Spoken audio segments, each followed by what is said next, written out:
जय जगन्नाथ फ्रेंड्स। आज आम तैयारी करबा कंटा बैगण रेसिपी। तो फ्रेंड्स ये बैगण रे बहुत गुड़िए विटामिन्स थाए आपण माने जानिथिबे। आ एटा बनेबा बहुत सहज, खाइबा को तो बहुत टेस्ट लागी थाए फ्रेंड्स। एबे तो वर्षा दिन पळे आसिलानी, गरम गरम पखाळ सह बैगण भजा खाइबा।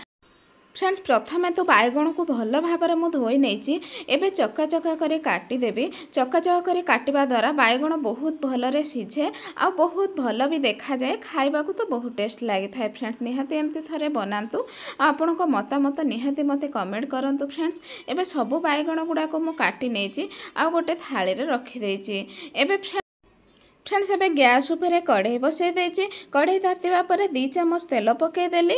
तेल तातिबा परे पकेदेली सोरिष। फ्रेंड्स मु सोरिष तेल नेछि आ सोरिष तेल बहुत टेस्ट लागे सोरिष तेल रे।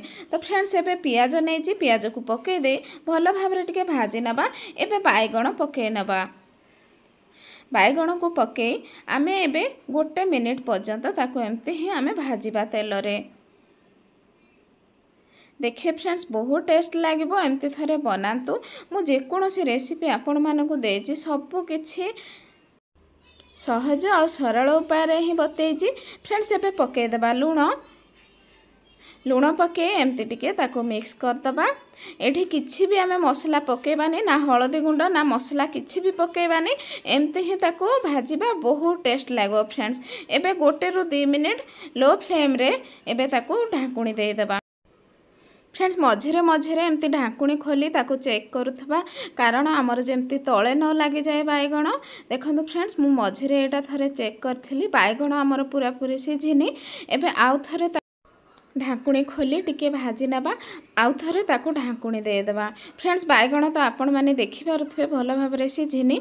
एबे पुणी 1 सेकेंड पय ढाकुणी दे देइजे। एबे देखंतु फ्रेंड्स पूरा पूरी परफेक्ट है कि बैगण भजा एबे आमर हे जायछि रेडी।